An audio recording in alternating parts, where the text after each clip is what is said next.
మెదక్ జిల్లా కాంగ్రెస్ పార్టీ మాజీ మహిళా అధ్యక్షురాలు ఔసుల భవాని, చీలపల్లి మాజీ ఎంపీటీసీ దామోదర్ నరసింహాచారి, మాజీ వార్డు సభ్యులు హరికిషన్ మరియు వారి సహచరులు వివిధ పార్టీల నుండి మాజీ ఎమ్మెల్యే మారెడ్డి భూపాలరెడ్డి, మాజీ ఎంపీపీ జంగం శ్రీనివాస్ ఆధ్వర్యంలో దాదాపు 200 మంది బీఆర్ఎస్ పార్టీలో చేరారు. ఈ సందర్భంగా ఔసుల భవాని మాట్లాడుతూ, కాంగ్రెస్ పార్టీలో ఉన్నప్పుడు బీసీ మహిళనైన నేను జిల్లా అధ్యక్ష పదవిలో ఉండి కార్యకర్తలకు, ప్రజలకు న్యాయం చేయలేకపోయానని, ఆత్మాభిమానం చంపుకొని పార్టీలో ఉండలేక రాజీనామా చేశానని, పార్టీ సరైన గుర్తింపు ఇవ్వడం లేదన్నారు. తుమ్మలి పోచమ్మ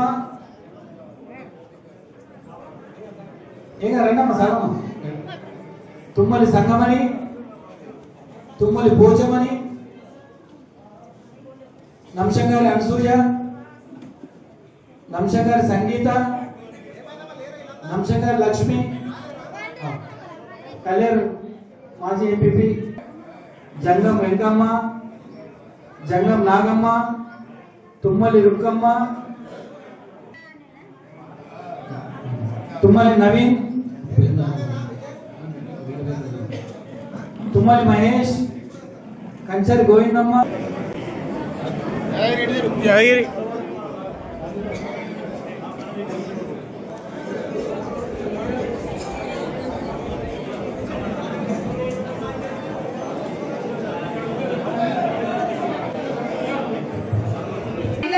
ఎంతో కష్టపడ్డా.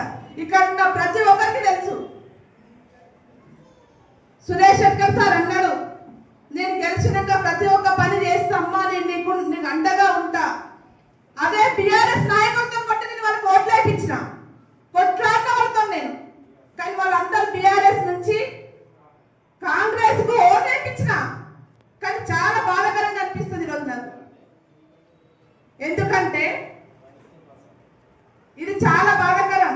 మహిళలకు కాంగ్రెస్ ప్రభుత్వం మహిళలకు పెద్దపీఠం వేస్తానని చెప్పింది.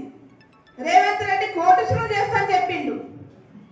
అసలు ఒక మహిళలకు గౌరవమే లేదల్లా. ఒక మహిళ వచ్చిందంటే కూడా ఒక గౌరవం సీటు కూడా లేదు కాంగ్రెస్ ప్రభుత్వం. అలాంటి ప్రభుత్వంని నేను అధికారం ఉండగా కూడా రాజీనామా చేసి నా ప్రజల కోసం నేను బయటకు వచ్చిన. అది నా మహిళల కోసం, కేవలం నా మహిళల కోసం నేను బయటకు వచ్చిన.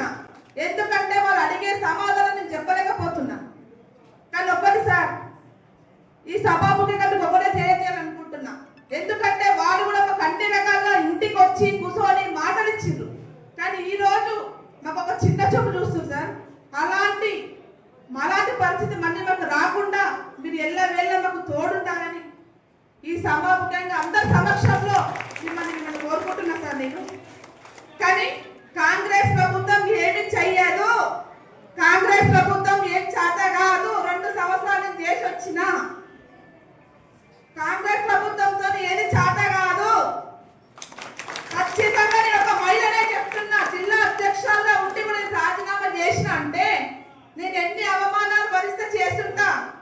అదందరినీ గుర్తు పెట్టుకొని వచ్చే లోకల్ బాడీ ఎలక్షన్ రూపాయలు కూడా మనం మన మైండ్ లో పెట్టుకోవాలి. ఆ ₹1,00,000 ఇస్తేనే ఓటేస్తాం అనాలి. ఇక నీకేమన్నా నీ కాలు మొక్క 2,000 రూపాయలు తీసుకో, ఇప్పుడైతే తర్వాత చూస్తామని అంటారు. అనాలి, తీసుకోవాలి. మనకు అప్పు కిందకి మనం మరో ఎక్కడ ఓటేయాలో అక్కడనే బీఆర్ఎస్ పార్టీ వాళ్ళకి ఓటేయాలని చెప్పేసి మీ అందరికీ విజ్ఞప్తి చేస్తున్నాం. ఆ మాదిరిగా మహిళలకు అన్ని రకాలుగా కూడా మోసం చేశారు. మరో సిగ్గు శరం లేకుండా మాట్లాడతారు. రేవంత్ రెడ్డి గారు అట్నే మాట్లాడతాడు, ఇక్కడ నారాయణగఢ్ ఎమ్మెల్యే అట్నే మాట్లాడతాడు. ఏమన్నా మహిళలని కోటీశ్వరం చేస్తాడు. కోటీశ్వరం రూపాయి లేదురా బాబు, కష్టం చేసిందాక కడుపుకి వెళ్తలేదురా బాబు అని మనమంటే కోటీశ్వరం చేస్తాడు. మహిళలు ఎంతమంది కోటీశ్వరం రోజు కూలిపోకపోతే మనకు కోటకెళ్ళే పరిస్థితి లేదు. కోటీశ్వరం చేస్తామని మాట్లాడతారు. కాబట్టి మీరు మహిళలంతా అప్పుడు ఏదో ఆశపడ్డారు. అందరికీ ఉంటుంది ఆశ, నాకు ఉంటుంది ఆశ. నేను మిమ్మల్ని చేస్తే ఇంకా పెద్ద కావాలని ఆశ ఉంటుంది, ప్రధానమంత్రి కావాలని ఆశ ఉంటుంది. అయితే మా కాంగా అట్లా ఆశపడి ఓట్లు వేసినప్పుడు ఇప్పుడు భవానీ గారు కూడా ఏదో చేస్తారనుకున్నారు. మీ అందరికీ ఏదో చేపిస్తామని ఆశ ఉండే ఆమెకు. మీ అందరి కొరకే ఆమె కూడా పోయి కష్టపడి చెప్పింది, కానీ సాధ్యం కాలేదు. కాబట్టి మీరు మహిళలందరూ కూడా ఈ విషయంలో గట్టిగా ఉండాలి. గట్టిగా ఉండి మీరు వాళ్ళు వస్తే మా బాకీ చెల్లించండి, ఓట్లు అడగండి అనాలి. లేదంటే మేమేమన్నా ఇష్టమంటే 10,000 రూపాయలు బిచ్చం వేస్తున్నాం అన్నాం. ఇప్పుడు వచ్చినాక ఏం చేసిండు?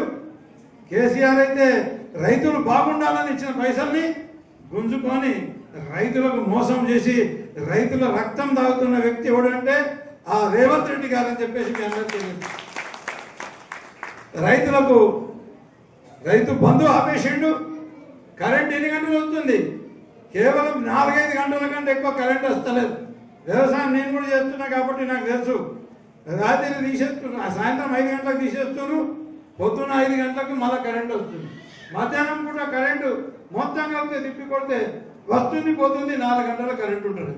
రైతు బంధు బంద్ చేసే, కరెంటు బంద్ చేసే, సాగునీరు ఏదైతే ఉందో ఆ సాగునీరు కూడా ఒక ప్రాజెక్టుకు, ఒక చెరువుకు 1 రూపాయి కూడా మంజూరు చేయలేదు. 1 రూపాయి కూడా మంజూరు చేయలేదు. రైతుల పట్ల చాలా చిన్న ఇదంతా జరిగింది అంటే ఏదో దేవుడు కరుణించి లేట్గా వర్షాలు పడ్డాయి.